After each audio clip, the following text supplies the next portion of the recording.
한번 따라해 보시겠습니까? 신앙은 반응이다. 신앙은 반응이다. 한번 치겠습니다. 신앙의 반응이다. 신앙은 반응이다.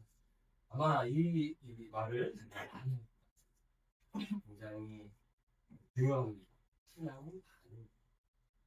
그 신앙의 성도를 성숙하다라는 것을 어디서 확인할 수 있는지 어떤 일에 대한 반응을 누가 오랫동안 신앙생활을 했고 성경을 많이 읽고 기도를 많이 했고 이런 게 아니고 어떤 일에 대한 반응이 이 신앙. 여러분들은 오늘 교회에 오시면서 어떠셨습니까? 아이들이 준비를 늦게 해가지고 힘들진 않았습니까? 어떻게 반응하셨습니까? 그게 여러분의 신앙. 운전하실 때도 더 그렇게 하는 운전자들이 있죠? 근데 여러분은 어떻게 반응하십니까? 그게 여러분들의 신앙. 여러분들이 어려운 일을 만날 때에 그 어려운 일을 어떻게 반응하십니까? 신앙 구비에서 이 반응은요 거의 무의식적인 반응과 같아서 사실 우리의 무의식 속의 진실이 그때 나의 신앙이 그때 나의 모습이 곧 신앙을 보여주고 얼마든지 우리의 신앙을 포장할 수 있고요 나도 기만할 수 있어. 그런데 그 반응을 보고 우리의 신앙을 확인해요. 내가 어떤 어려움을 당황스러운 일을 만났을 때 어떻게 반응을 신앙이 깊을수록 신앙이 더 클수록 이 믿음이 클수록 어떤 일에 대한 반응을 성숙하게 하는 거예요. 이 반응으로서의 신앙을 보여준 사건이 있다면 이스라엘 백성들 홍해 바다를 앞에 두고 뒤에는 이제 미국 군사가 쫓아올 때 그 가운데 완전히 막혀 있었던 그때의 이스라엘 백성들이 그 믿음을 많이 했을 때 어떻게 반응하고 있는지 그들의 신앙을 알 수 있습니다. 반대로 모세는 또 그 일을 어떻게 반응하고 있는지 이것을 보면요 신앙이 들어요. 앞에는 홍해 바다가 놓여 있습니다. 뒤로는 이제 애국 군사들이 쫓아옵니다. 사면 추가합니다. 그와 같은 상황에서 이 이스라엘 백성들은 하나님께서 놀라운 기적들을 보여주시고 확신 주시고 그래서 출애굽하였는데 언제 얼마 되지 않아요.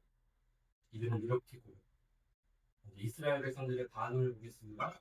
출애굽기 14장 12절. 모세에게 이런 말을 하는 것입니다. 우리가 애굽 사람을 섬길 것이라 하지 아니하더라. 애굽 사람을 섬기는 것이 광야에서 죽는 것보다 낫겠노라.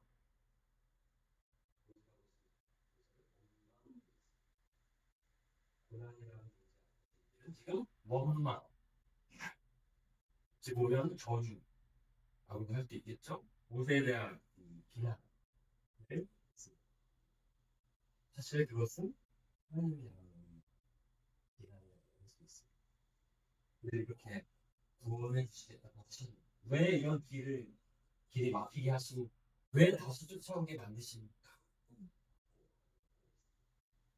예? 모세는 어떻게 반응합니까? 다릅니다. 완전히 다릅니다. 너희는 두려워하지 말고 두려워하라. 가만히 서서 여호와께서 오늘 너희를 위하여 행하시는 구원을 와 반응이 완전히 다르죠? 모세는 이렇게 반응하고 있습니다. 그는 늘 하나님께서 시작하신 일을 끝까지 완성하실 것을 믿었습니다. 그 과정 속에 만난 모든 어려움들 하나님이 다 헤쳐나가도록 인도하실 것을 믿고 구원의 역사를 기대하면서 인도하지 않았습니다. 똑같은 일이거든요. 이렇게 다르게 그 다름의 차이는 바로 신앙입니다.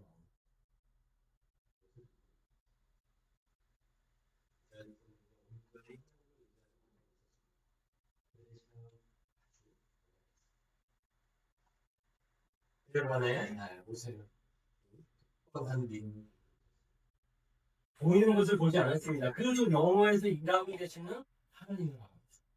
그러니까 이렇게 담대한 믿음으로 신앙을 반응.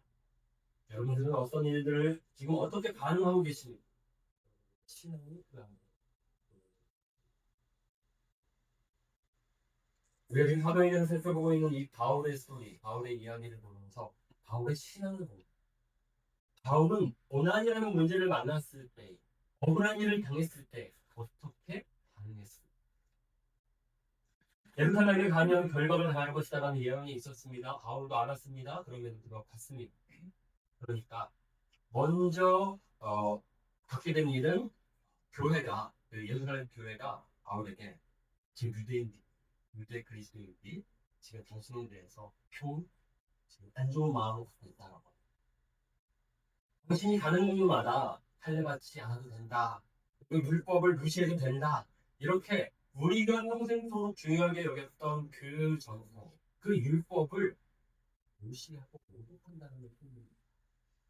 그것을 해결하기 위해서 이렇게 했으면 좋겠다. 그러면서 나시린의 어떤 서원에 참여하고 동조되라고 제안을 합니다. 그것은 부당한 요구였습니다. 부당한 명령이었습니다. 그러나 어떻게 했습니까? 자신이 그런 오해를 받는다는 것에 관심 없었습니다. 그냥 그렇게 하기로 건조하게 받아들이고요. 그리고 그 예루살렘 교회가 그 리더들이 하라는 대로 그렇게 순종하는데도 무슨 일을 당합니까? 체포를. 유대인들이 다시 한번 또 이 바울을 가지고서 책 잡습니다. 당신이 지금 이방인과 함께 있는데 이 이방인과 함께 성전에 들어가지 않았느냐? 이방인의 뜰에만 있어야 이방인들을 성전에까지 들이지 않았느냐? 이렇게 하면서 지금 체포하고 바울들을 없는데 억울하게 체포를 우리가 지난번에 생각한 것처럼 그는 그 억울한 체포를 당했을 때 자기는 죄 없다라는 말을 하지 않았고요.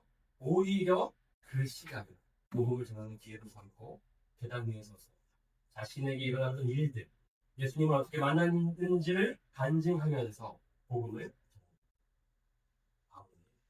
자신이 어떤 일을 받는지 억울한 체포를 당하는지 그 일에 그렇게 당황하지 않고 그 일로 인하여 어떤 불만을 표시하거나 되지 않았습니다.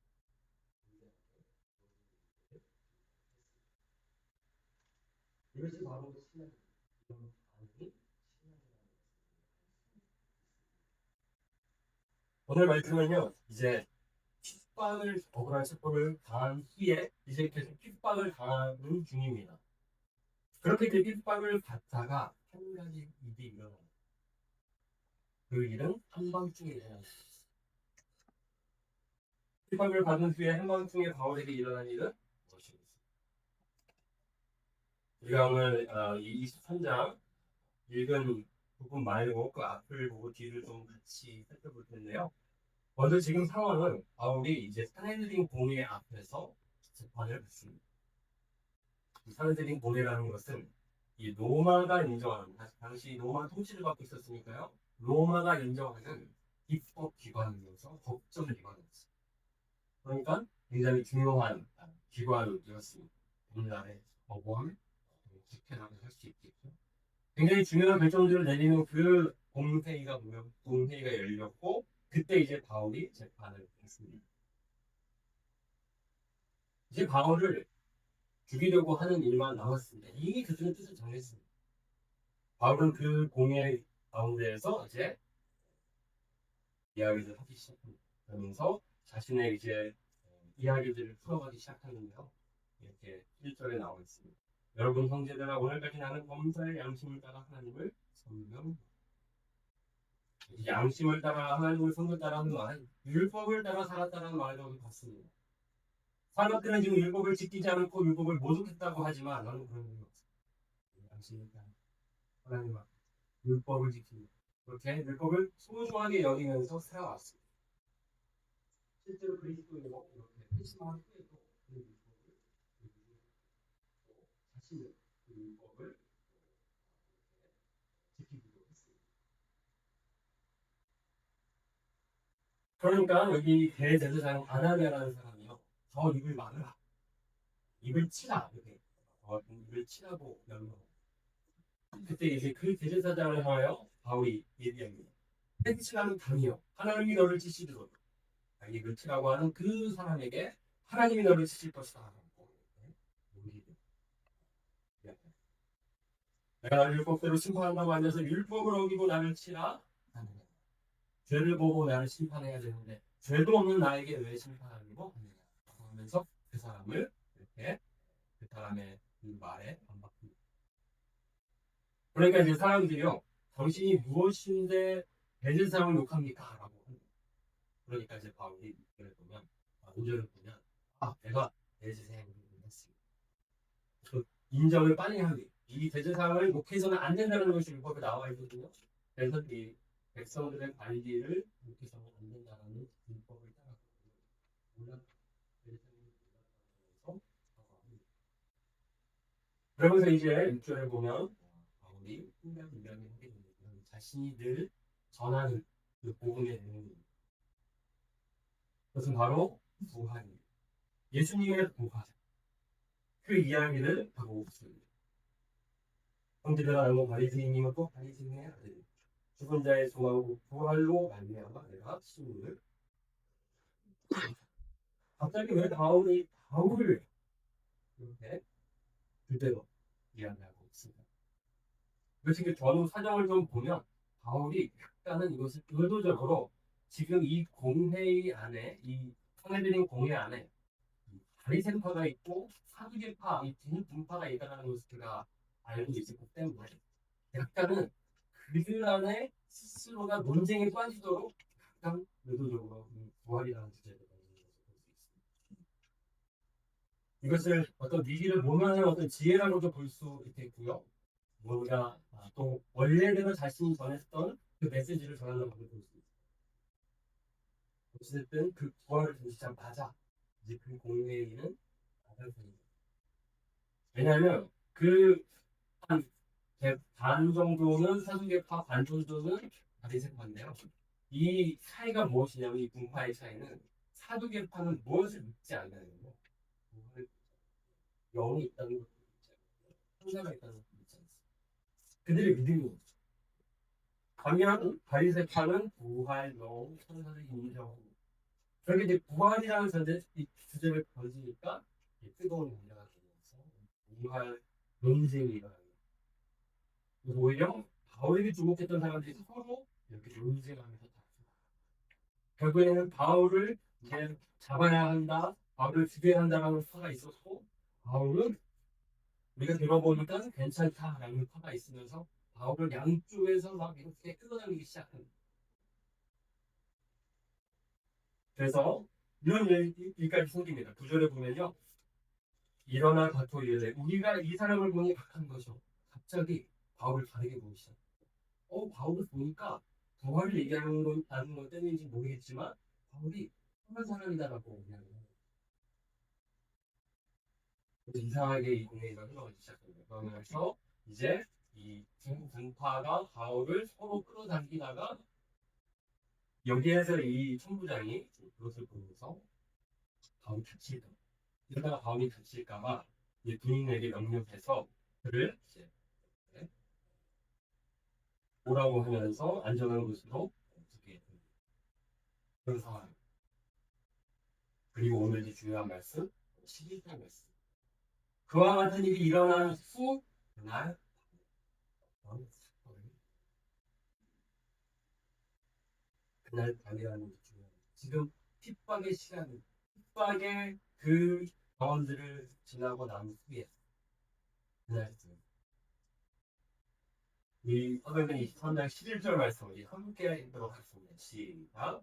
날 밤에 주께서 바울 곁에 서서 이르시되 담대하라 내가 예루살렘에서 나의 이 일을 증언한 것 같이 로마에서도 증언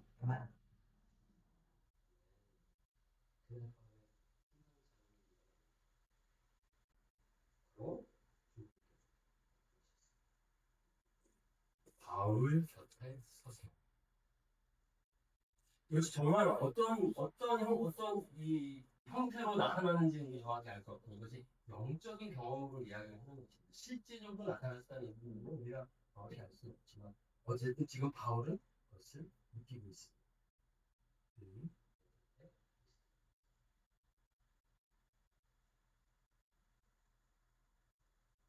그러면서 이제 그날 밤에 그래서 바울 곁에 서 계신 것을 보고 또 하신 말씀을 듣고 또 도와주고 마음 병. 이 말씀이 오늘 우리가 깊이 생각해 볼 말씀이시죠. 좀 나누어서 좀 생각해 보려고 합니다. 네 부분으로 나도 나누어 보겠습니다. 그날 밤에 주께서 가운데 계셔서 용마에서도 지원하느라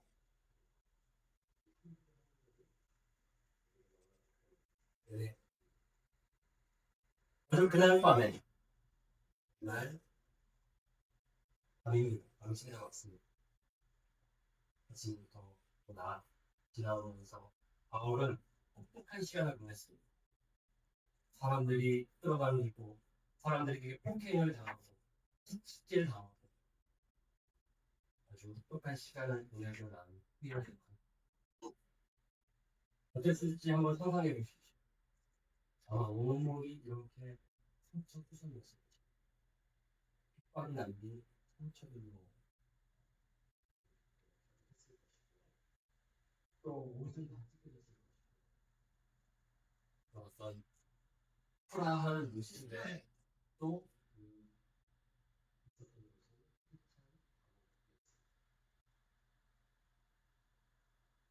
밤은 어떤 시간이니까 또 그린다는 시간 그럴 때요 사람이요 외로움이 다입니다. 지금 이상하게 그동안은 모든 사역들을 팀으로 사역했는데요 예루살렘이 들어나서부터는요 바울이 홀로 있습니다. 잡히는 걸 그냥 혼자 잡습니다. 그러니까 지금 이 감옥에 있는 걸요 혼자 있습니다. 바울이 천하에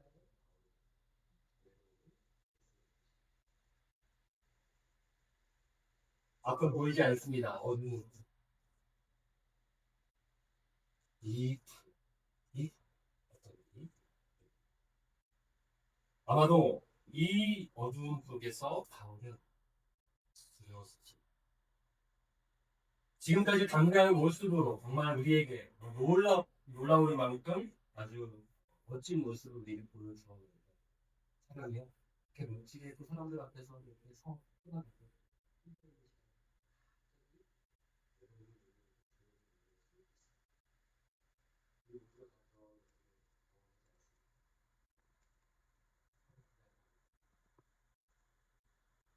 그 한밤에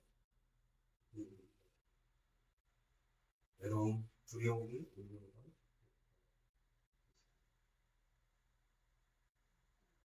우리 모두는요 그런 밤들이 있습니다.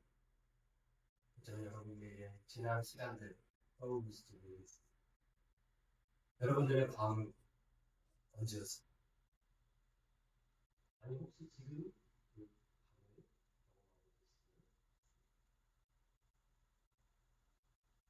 지금 그 밤을 그 밤에 이제 두 번째 그래서 그 밤에 누구를 만납니까? 주님이 이렇게 등장하시기에 사실은 다메섹 도상에서 이렇게 주님을 만나고 고린도에 있을 때에 그가 두렵고 떨 때에 또 주님 만나고 이번이 세 번째라고 볼 수 있습니다. 자주 이렇게 나타나지 않았습니다. 그 임재를 자주 느끼지 못했습니다. 지금 바울이 매일 이렇게 그 임재를 느끼면서 생생한 주님과 함께 동행하는 것처럼 생각하지만 그렇지 않고 이 실제적인 경험을 가지고 있습니다. 주님은요 필요할 때가 있습니다. 지금이 바로 그때 그 밤에 바울이 두려워하고 있을 그때에 외로워하고 있을 그때에 예수님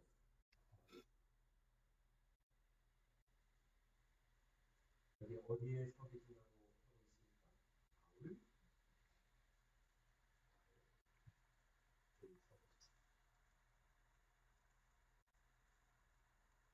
어두운 밤의 주님은 바로 바울 옆에 계셨습니다. 열심히 얼마나 놀라운 은혜 이보다 더 큰 은혜가 있습니다.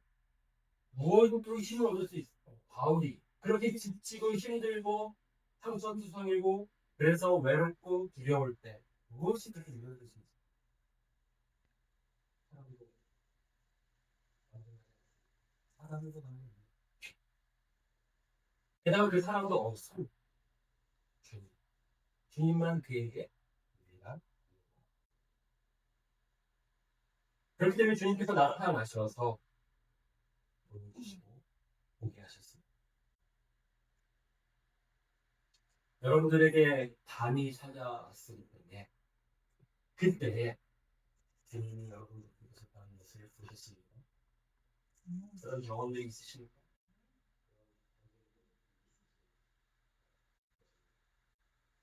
우리가 밤에 아무것도 보이지 않을 때에 주님을 보게 되고 주님을 만나고 그리고 힘을 생명을 얻습니다. 바로 이 밤에 나오는 주님을 보게 됩니다. 그리고 이제 담대 말씀 담대 말씀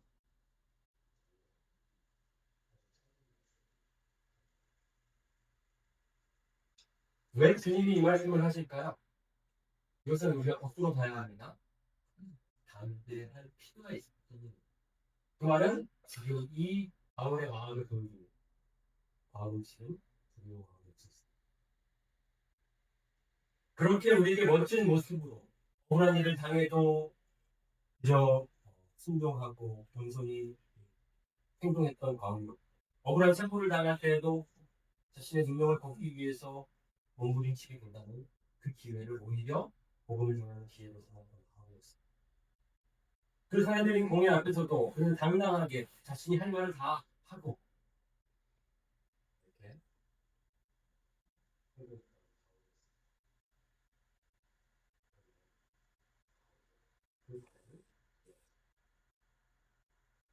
용기를 잃고 있었습니다. 그러니까 예수님께서 말씀하십니다. 주님께서 말씀하십니다. 담대하라. 어두운 밤에 이르시 하나님의 능력 우리가 어두운 밤에 있을 때에 이 말씀을 주시 두려워 담대 용기를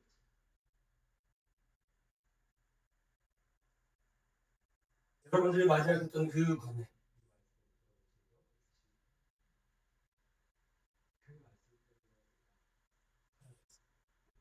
그 말씀 때문에 우리가 일어났어. 그 말씀 때문에 힘을 얻었어. 그런 시간들이 오늘마다 우리가 그 밤을 맞이하고 있다면 우리에게 필요한 말씀입니다. 말씀 주님이 주시는 말씀. 들으시기만. 반대. 세 번째입니다. 그리고 예수님께서 말씀하십니다. 지금 예루살렘에서 나를 증언하는 것과 같이 로마에서도 증언하여야 하리라. 그 말씀은 무엇입니까? 지금 예수님께서 사명을 주고 계십니다. 너의 사명은 로마에 가서 나를 증언하는 것이다. 이게 끝이야. 하나님은 우리를 구원하시고 살아갈 이유를 지금 바울은 이것이 나의 끝이 여기서 나의 인생의 끝이 그러나 분명한 예수를 주님께서 말씀하십니다. 로마의 안치는 끝이 아니라 노하지 말고 담대하라. 이 사명을 감당하라.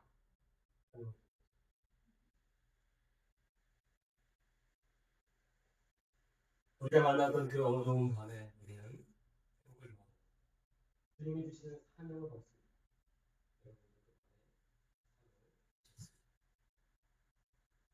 그 일을 계속 하라. 계속 걸어가라고. 그렇게 우리를 응원하시고 우리를 보내시는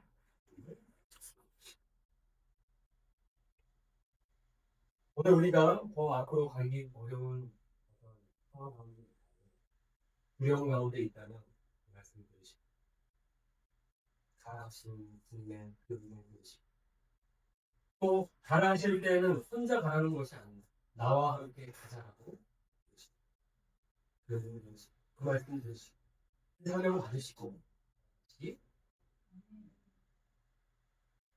밤에 놀라운 은혜가 바울은요, 그래서 그 다음 날을 맞이하게 됩니다.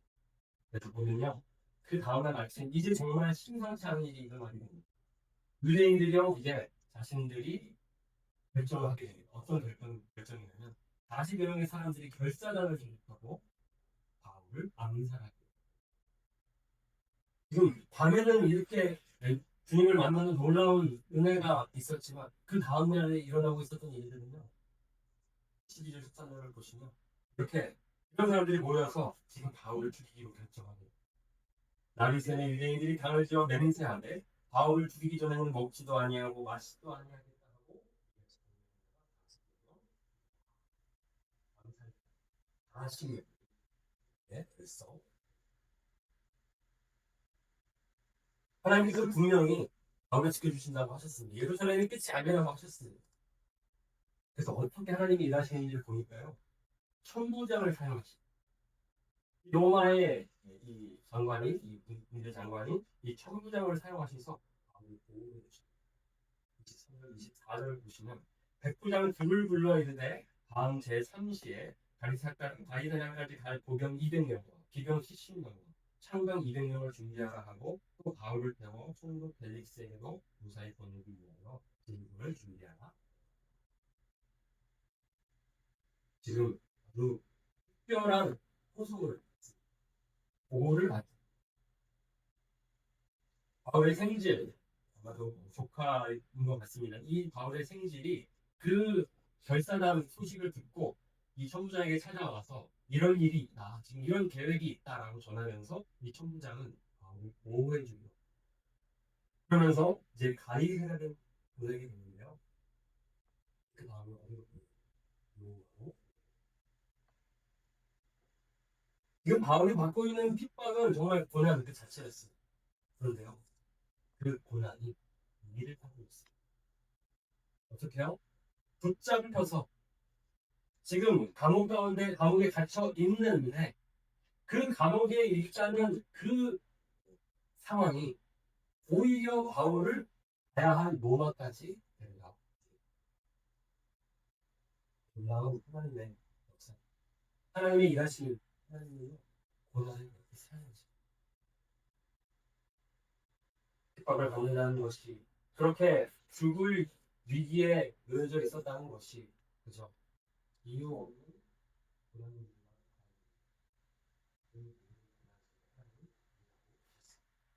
오히려 안전한 이 예루살렘에서 로마까지 굉장히 먼 거리 혼자서 거기까지 간다는 것은 오히려 굉장히 긴 항해를 해야 아주 기묘한 방식, 기이한 방식으로 오히려 바울을 로마에 그래서 우리 사도행전 이제 마지막 28장에 가면 드디어 바울이 로마에 입성하는 거죠. 20절에서 16절. 우리가 로마에 그때는 이제 누가로 함께 동행하고 있었더니 우리라고 표현하는 것입니다. 우리가 로마에 들어가서도 보호를 받습니다. 바울에게는 자기를 지키는 한 군인과 함께 따로 있게 가택 영웅 보호를 받으면서 가택 영웅 상태에 완전히 예수님께서 말씀하셨습니다. 로마에서도 나를 증언하여야 하리라.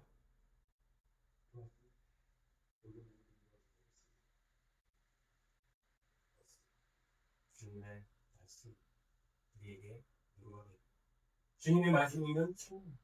주님을 만나는 더더욱 그것은 충분. 그걸 필요하네. 오늘 내가 어느 밤을 지나는 것이 그렇게 두렵고 앞에 보이지 않는 상황에 있지만 내가 힘자가 기다리겠습니다. 우리 곁에 그 주님께서 우리에게 말씀하십니다. 담대해라.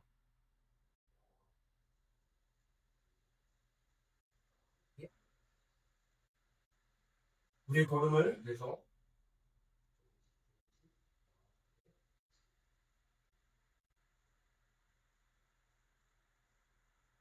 고난은 축복이다라는 말은 저는 함부로 하지 않겠습니다. 이것은 깊은 신앙 속에서 나오고 이해할 수 있는 표현이야.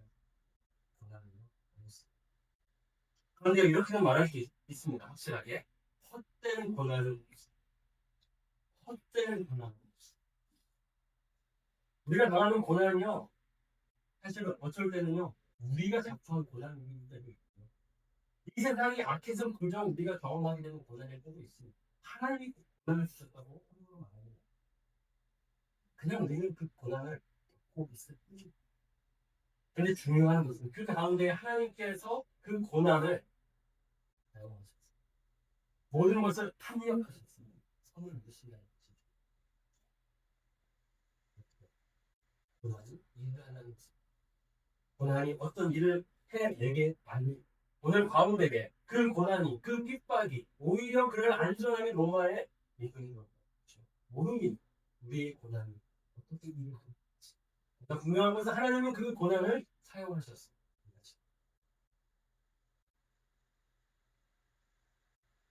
어려운 것 속에 내 옆에 주님이 있어요. 매일 기억하시. 또 두려워지면 또 기억하시. 매일 주님과 동행하시니 우리 모든 고난 속에 주님이